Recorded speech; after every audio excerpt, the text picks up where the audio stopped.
I never imagined how my life would pan out. This is my story, and my name is Rita. I was raised by kind farmers who instilled in me the importance of diligence and hard work. We've been taking care of the crops and animals before dawn since the day I was able to walk. Back then, life was easy. I would attend school, return home, and assist with farm chores. On the weekends, family time and household tasks were prioritized. I had no desire to learn any different, and I didn't know any. That is, until I graduated from high school. Bless their hearts, my parents desired for me something greater than a life raised on a farm. One evening, as we were sitting around the dinner table, Dad said, "Rita, we've been talking. Your mom and I think you should go to college." And my world suddenly became larger. I moved to the city, which was so unlike anything I had ever experienced that it might as well have been another planet, after packing my luggage. It was an experience going to college. The people were the ones who truly opened my eyes, even though the classes were rather fascinating. Children with aspirations and dreams I'd never even contemplated, from all walks of life. And Jack was there after that. In my second year, I got to know him. He was quite different from the country guys back home.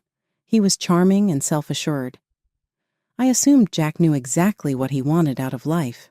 He would add, while reclining on the grass outside the library, "Life's too short to waste it working yourself to the bone. We should enjoy ourselves while we're young." I was enamored. This person didn't view life as a never-ending list of tasks, but rather as an exciting journey. As soon as we started dating, we were discussing marriage. My folks were wary when I told them. They were eager to get to know Jack, the man who had won their daughter over.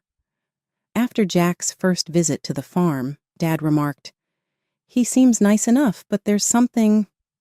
I don't know. Rita, just use caution." I dismissed his worries. What was my traditional father's knowledge of contemporary love? We were going to have the best life together, and Jack was wonderful. Bless them, my parents covered the cost of our wedding and even purchased us a city apartment. Mom murmured, "We want you to have a good start." "Mom, thank you." I gave them a strong hug and said, "Dad, I promise I'll make you proud." I felt like my life was set when Jack and I stood at the altar exchanging rings and vows. I had a loving husband, a solid job in the city, and a promising future. Our marriage was good for the first few years, at least I thought so. Jack and I established a pattern since we both worked in the city. But when I look back, I can see the fissures that were beginning to grow even then. "Rita, do we have to go to your parents' farm this weekend?" Every time I offered a visit, Jack would complain. "It smells like manure, and your dad always wants me to help with something." I would sigh and attempt to talk him down. "They're my family, Jack, and they've done so much for us." He would complain, "Okay, fine, but I'm not shoveling any cow crap." I dismissed it as the squeamishness of a city lad. I had grown up with those scents and chores after all. I'm not sure if I should have taken it as a warning sign, though. I became pregnant 2 years into our marriage. My parents were ecstatic, and I was giddy with excitement. "A grandchild!" Mom cried into the phone. "Oh, Rita, we're so happy for you." Jack responded with less vigor. "A child already? I suppose that's all right." I put it down to nervousness. He would undoubtedly get used to the notion of becoming a father. Bless their hearts, my parents never stopped helping us. They paid for our holidays and the automobile we bought. Though Jack seemed to take it all for granted, I was still appreciative. He would respond, "Of course they're helping us. That's what parents do." I fell in love all over again with our kid Tommy. However, Jack, well, he tried. That's what I'll give him. However, he wasn't naturally suited to be a father. When Tommy wailed at night, he'd whine, "Can't you keep that kid quiet? Some of us have to work in the morning." Biting my tongue, I would tell myself that we were both getting used to being parents. Life continued. Whenever we could, Jack and I would go to the farm, but his resistance increased with each visit. "Your dad asked me to help fix the tractor again," he'd say. "I'm not a mechanic, for Christ's sake." I used to see my dad and Jack labor together. They were filthy and covered in perspiration. Jack would grimace and fumble with the tools, while Dad would be patient and explain every step. And then something terrible happened. My parents both died within a year. I was inconsolable. I wept into Jack's shoulder. "They're gone. It's unbelievable that they're no longer with us." He gave me an uneasy back pat. "Everything will work out. They did leave the farm, at least." His remarks startled me. The farm was my family's legacy, and Jack was preoccupied with what we had inherited. While I was grieving, Jack revealed something shocking. One evening over dinner, he stated, "We should sell the farm. We could buy a big house in the city, live like kings." I was weary from loss and the rigors of parenthood, and I wanted to debate and fight for my family's legacy. Furthermore, wasn't a wife meant to back her husband's choices? I mutely said, "Okay, if you think it's best." And just like that, my family's history was sold to the highest bidder, with only a few signatures on some documents. Jack felt like a child in a candy store as soon as the money was deposited into our joint account. He cried, "We're set for life, Rita. Enough working long hours. We are free to do what we like." I tried to ignore the hollow feeling in my chest as I nodded and grinned. Jack wanted this, and I was his wife. I mean, I had to help him. Life was not the same when the farm was sold. I'll give Jack that the proceeds from the sale provided a great cushion for us. We were no longer required to labor as hard. It seemed like we were living the dream for a while when we both reduced our hours to part-time. But as time passed, I became aware of some things. Jack appeared to lose all motivation, despite never having been a hard worker in the first place. He would abruptly leave positions at any time, always providing a justification. He would say, "That boss was a jerk." Their expectations were excessive. "You realize that I'm not a slave." I made an effort to reason with him. "Jack, the money from the farm isn't going to last forever. We must consider our future." He would dismiss me with a wave. "Slow down, Rita. We have all we need for life. Why should we exhaust ourselves so much?" Tommy, our son, was rapidly maturing in the meantime. After completing his education in high school and college, he was working and living alone before I realized it. Though I missed having him around, I was proud of him. Then one day, while I was leafing through the newspaper, I noticed a name. It was an article about Robert, Jack's uncle, who ran a prosperous concrete production factory. "Jack," I yelled, "did you see this article about your Uncle Robert?" Jack got serious. He yelled, "I don't want to hear about that old tyrant." I was aware of the tale, or at least Jack's telling of it, about how his uncle had taken care of him when his parents passed away when he was a small child.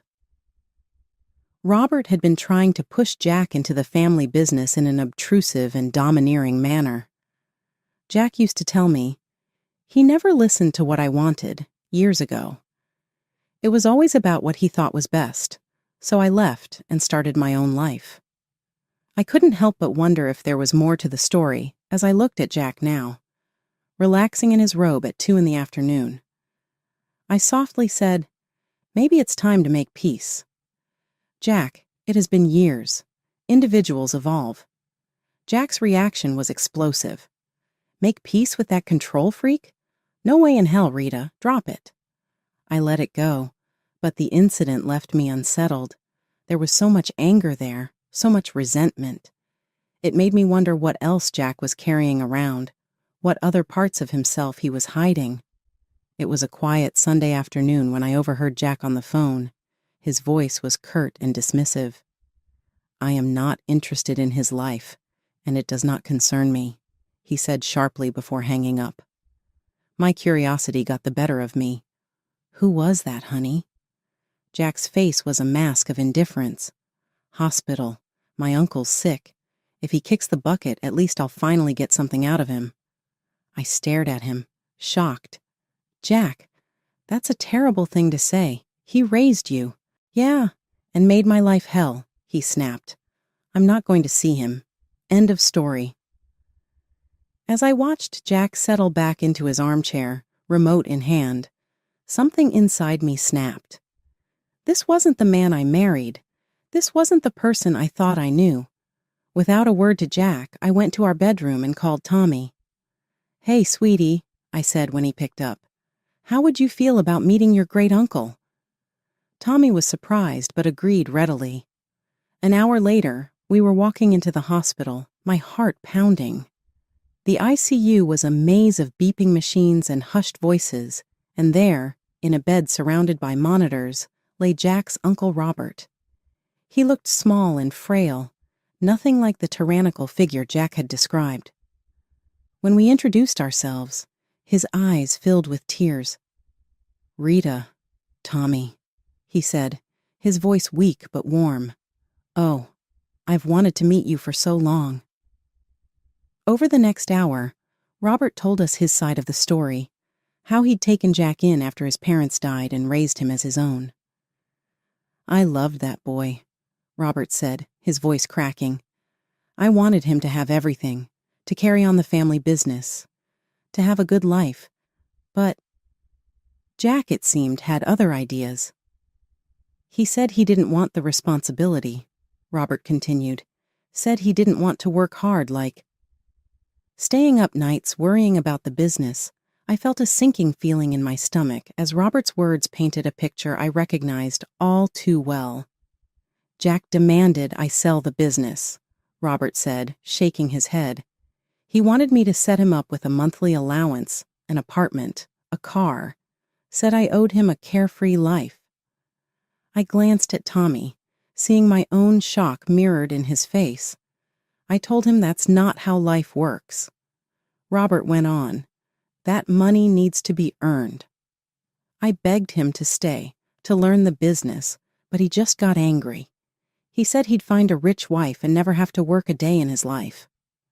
As I sat there in Uncle Robert's hospital room, memories from the past decade started flooding back, like pieces of a puzzle finally falling into place. I saw our life together in a new, harsh light. Jack had never held a job for long. He always chose part-time work, called in sick often, and took countless days off. I had attributed it to stress, to him being a free spirit. But now I saw the truth. Life is for pleasure, Rita, he'd always say. Why kill ourselves working? I felt sick to my stomach as realization dawned. Jack hadn't married me for love. He'd married me for my family's money, for the comfortable life he thought I could provide. I was just a means to an end, the rich bride he promised his uncle he'd find. Tears welled up in my eyes as the weight of this truth settled on me. Our whole life together, our marriage, our family, it was all built on a lie. Uncle Robert's voice pulled me from my thoughts. I'm so sorry, he said, his voice weak. I won't be able to leave any to you or Tommy. I wanted to, but it's okay, I said, squeezing his hand. We don't need anything. I had plans, Robert continued, growing agitated. A new project. It would have changed everything, but I ran out of time. Suddenly, Robert's face contorted in pain. The machines around him started beeping urgently. You need to leave, a nurse said, rushing in. Now. A few days later, the call came. Uncle Robert had passed away. When I told Jack, his reaction made my blood run cold. Finally, he exclaimed, a grin spreading across his face. Took the old bastard long enough. I stared at him, disgusted. Jack, he was your uncle. He raised you. He waved dismissively. Yeah, so when's the funeral? Do we have to go to that? In the end, Jack didn't attend. Tommy and I organized the funeral ourselves. a small, dignified affair that I hoped would have made Uncle Robert proud. While I was grieving for a man I'd barely known, my husband was at home gleefully calculating his newfound wealth. "The factory's got to be worth at least $10 million, I heard him saying on the phone when I got home. "Can you believe it? I'm rich." I watched him strut around our house, boasting about his inheritance, and felt nothing but revulsion. This wasn't the man I thought I'd married. This was a stranger wearing my husband's face. And then things got worse. "You know, Rita," Jack said one evening, his eyes cold, "you're getting kind of old for me. I think I'm ready for an upgrade." I couldn't believe what I was hearing. "Excuse me?" He shrugged, not even bothering to look ashamed. "You heard me. I'm rich now. I can do better." Over the next few weeks, Jack's behavior became increasingly erratic. He'd stay out late, coming home in the early hours, reeking of booze and perfume. More than once, I spotted lipstick stains on his collar each time. I confronted him. He'd brush me off. "Mind your own business," he'd smear. "You should be grateful I come home at all." As I lay awake one night, listening to Jack stumble in at 3 a.m., I realized something had to change. I couldn't keep living like this. I deserved better. But more importantly, I needed to know the truth about everything. About Jack. About the inheritance. About the life I thought we'd built together. One morning, after another night of Jack stumbling in at dawn, I'd had enough. "Where were you?" I demanded, my voice shaking with anger and hurt. Jack smeared his bloodshot eyes, narrowing them. "None of your damn business, Rita. You should be grateful I come back at all." I recoiled as if I'd been slapped. "Grateful? Is that what you think our marriage is?" He ignored my question, instead fixing me with a calculating look. "Say, how much is left from your parents' inheritance? We must have some savings, right?" The sudden change of topic threw me off guard. "What, Jack? We've spent it all. The accounts are empty." His face twisted into an ugly mask of disgust. "Empty? You've got to be kidding me." He paced the room, muttering to himself. Then he turned back to me, his eyes cold. "Well, I guess that's it then. I'm done here, done with you." Before I could respond, the front door opened. Tommy walked in, his eyes widening as he took in the scene. Jack's demeanor changed instantly. He plastered on a fake smile and approached our son. "Tommy, my boy, just the person I wanted to see. I need you to sign something for me." He produced a document from his pocket, thrusting it at Tommy. "It's just a formality. You're renouncing any claim to Uncle Robert's estate. Since there's no will, it all comes to me anyway." Tommy glanced at me, confusion clear on his face. But after my nod, he took the paper and signed it without hesitation. Jack's grin was triumphant as he snatched back the document. Then, as if a switch had been flipped, he turned back to me, all pretense gone. "I want a divorce," he announced, his voice cold and flat. "I never loved you, Rita. I just tolerated you for your parents' money. But now I'm rich. I don't need you anymore." The words hit me like physical blows. Even though I'd suspected it, hearing it laid out so brutally was different. "I'm moving to Uncle Robert's house," Jack continued, already pulling out a suitcase. "Don't try to contact me, it's over." And just like that, he was gone. 30 years of marriage packed away in a suitcase, and he walked out the door. I stood there frozen, trying to process what had just happened. It felt surreal, like a bad dream I couldn't wake up from. "Mom?" Tommy's voice was soft, concerned. "Mom, are you okay?" I turned to my son, my rock, and felt the dam break. Tears streamed down my face as Tommy wrapped his arms around me. "It's okay, Mom," he murmured, holding me tight. "We'll get through this. You're strong. You'll be okay." As I clung to my son, sobbing into his shoulder, A small part of me marveled at the man he'd become. Kind, compassionate, everything his father was not. And I realized something. "You're the best thing he ever did," I whispered to Tommy.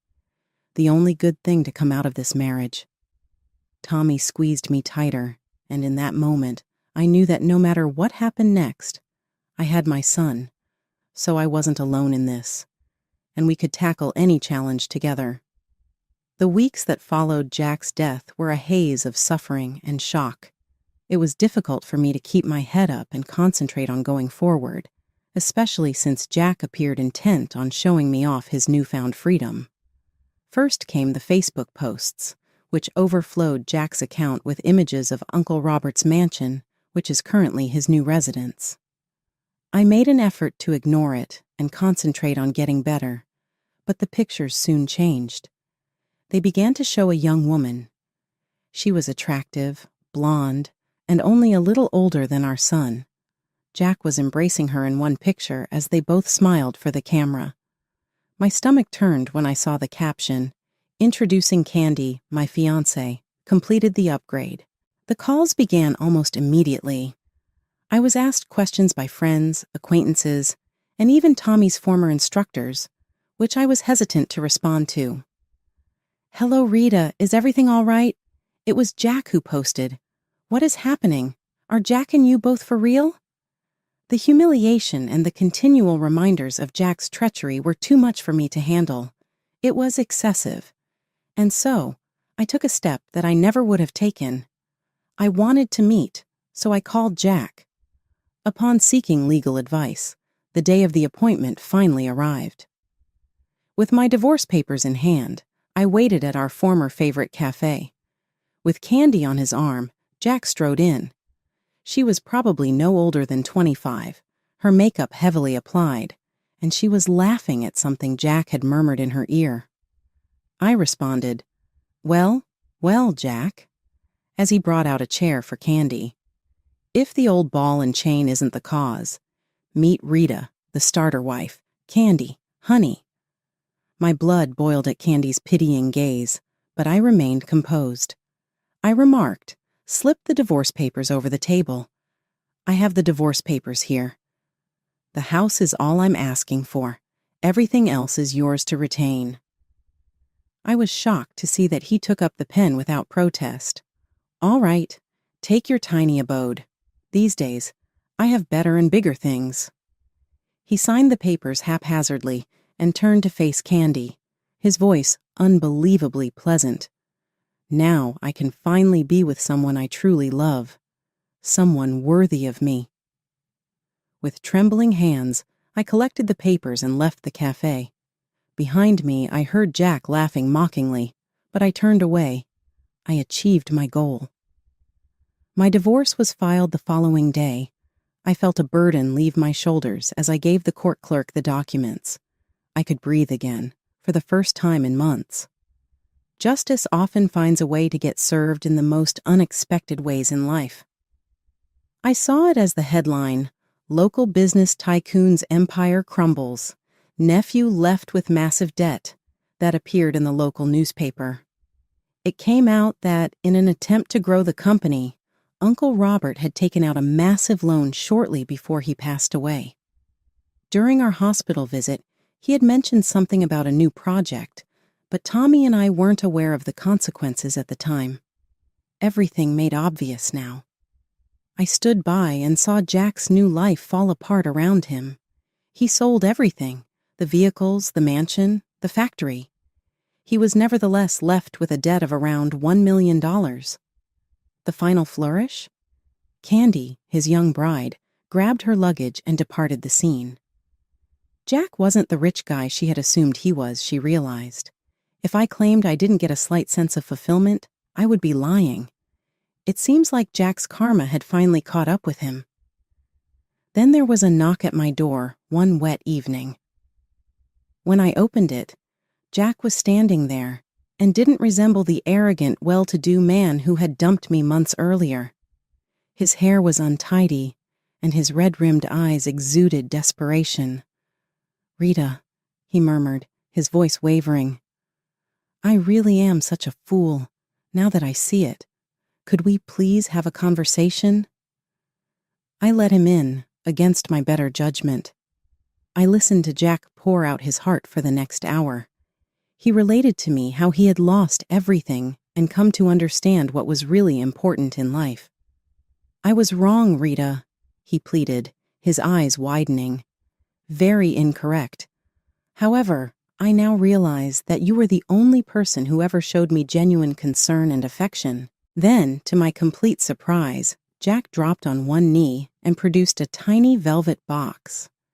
Please give me another chance, Rita. Remarry me.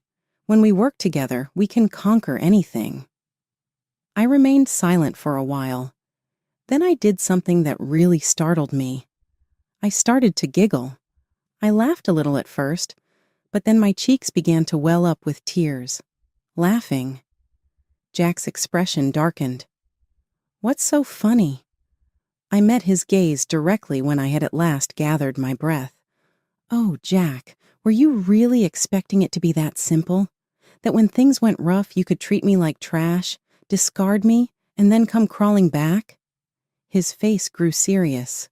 He growled and leaped to his feet, saying, Now listen here. This is also my home. I am entitled to certain privileges. I quietly strolled up to the drawer containing our divorce documents, took them out, and showed him his signature. No, you don't, Jack. You gave up ownership of this house by signing. I now own it. Leave, or I'll contact the police. I briefly believed he may try to argue more, but my expression must have given him the impression that I meant business. He turned and rushed out, slamming the door behind him without further word. I called Tommy as soon as he left and told him everything. As always, my amazing son was very supportive. Mom, you made the right decision, he added. I'm proud of you. I treasured those remarks more than he will ever know. Over the next few weeks, I made some significant choices. The house felt too enormous for me alone, with all of its memories, both good and bad. So I sold it and used the proceeds to purchase a comfortable apartment in a lively neighborhood that I had always adored. I'm discovering that life is only getting started at 60. I've begun my travels, visiting all the sites Jack had always said we would, but we never got around to. I've joined a reading group, picked up painting, and even given salsa dancing a go. I see glimpses of Jack all over town every now and again. His faults and tribulations have worn him down, making him appear older. Although my expectations for life were not met, guess what? There's no way I would have it otherwise, because I'm really, fully, contentedly me right now, for the first time in a long time.